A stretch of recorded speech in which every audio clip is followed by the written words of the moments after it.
So here's something new. I created a profile on Production Hub. It's something that I've been thinking about doing for a while now, and I'm glad I finally got to it. I got the 6 category version, and funny enough, you can get a version, you can buy an account for 4 months, and I think it's $400 or $300 for 4 months, and you get to put yourself on in 6 categories, which is right here: one, two, three, four, five, six. So yeah, those are the 6 categories I put myself in.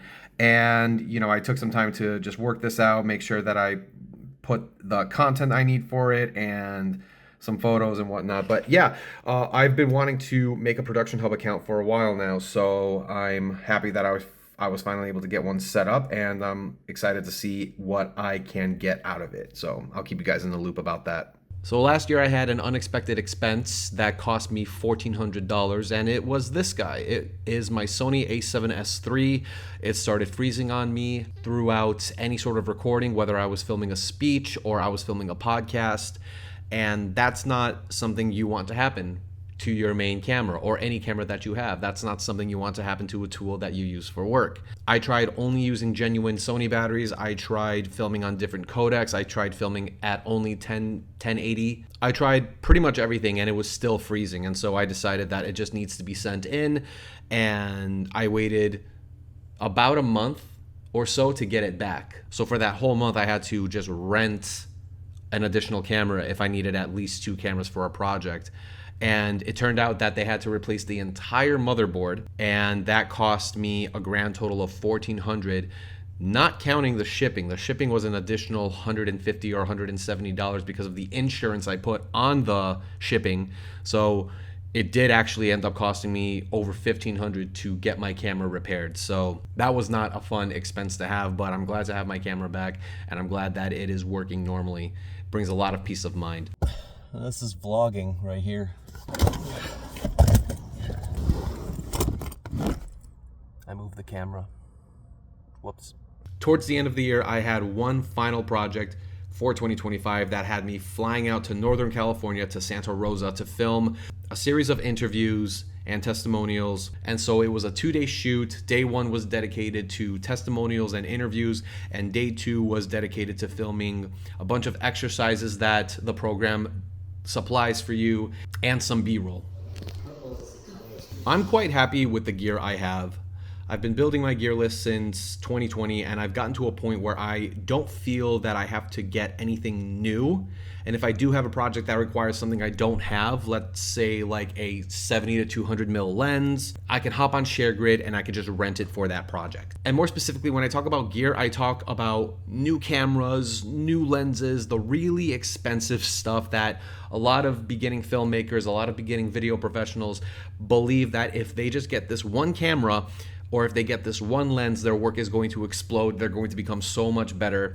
And I've gotten to a point where that's simply not the case, at least not for me anymore. It seems like every 6 months, there is a new camera coming out. And the differences between these generations of camera just start to get smaller and smaller, up to a point where it seems like instead of creating a whole new body, a whole new camera body, you can just create a firmware update. Gearlust is such a powerful thing, and filmmakers are just convincing themselves that if they just get this new camera model or this new lens or whatever it is, that it's going to help pave their career and they're going to hit success immediately. But there's so much proof that it's not the camera, because you could film things on an iPhone now. In fact, there are courses on how to film using your iPhone. That's how powerful these cameras have become. I have 2 cameras, the Sony a7S III and the Sony a7 IV, and I plan on running these cameras into the ground.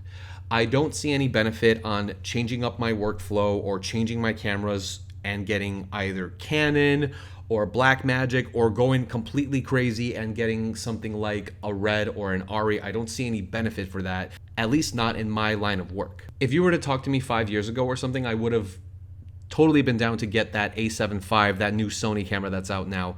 But truth be told, now I feel like I'm in a good place with my gear, and I just don't feel any pull to get something new. And that goes with lighting as well. So here is a portion of my gear closet. We have a 4-pack of tube lights. We have 3 COB lights, a Pelican case that just has some cables and gaff tape, and then down here we have an RGB LED panel. Most of this stuff I will bring to set, but I will not use it most of the time.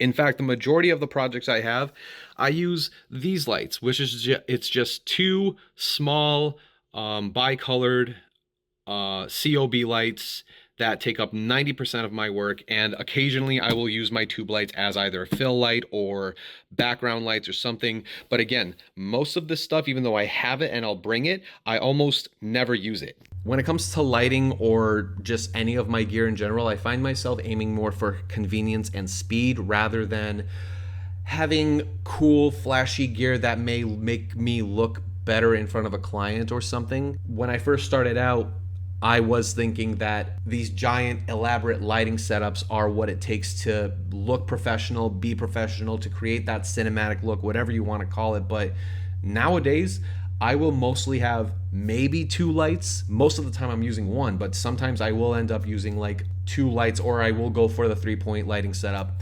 It's not the mindset I'm in anymore, right? And it's also more convenient to the client. Again, in my line of work, which is corporate and documentary, they are more interested in, yes, having a good looking shot for sure, but also speed and making sure that this filming is not like getting too difficult or too annoying or taking too much time. It is way easier to have smaller lights, smaller setup, smaller stands that speed up your workflow, can still provide a good looking image and save a bunch of time on setup and teardown. And so if I do end up getting any new gear to add to my kit, it's not going to be a camera or a lens. It's more so going to be a different tripod or an accessory to help with cable management or something like that, or a smaller light stand. And that's the gear I would prioritize more. Light stands and tripods and accessories to help keep you organized versus just dropping $5,000 to $6,000 on a new camera body. And really quick, I want to show you guys a small difference you can make by just popping a light behind your subject. If you're doing an interview and you just want a little bit of flare behind them, all you have to do is throw a light onto the floor and shine it up on the wall, and that's just going to create a nice halo around them. And it's a subtle change, but sometimes it can make a huge difference. If you look at the difference between these two shots and just look at the difference it makes behind the subject, it just adds a little bit more of a professional look to it. And so if you do just happen to have an extra light laying around and you can shine it on the wall behind your subject, it's just going to bring it up another level. Just a small tip for you guys. So if you are thinking about upgrading your gear or getting that new camera body, make sure it's something that you really need, and it's not just the gear lust telling you that you need this new camera body to upgrade your work, because again, you can get amazing stuff on an iPhone nowadays. So thanks guys for watching. Leave your thoughts in the comments and I will see you in the next one. Happy filming.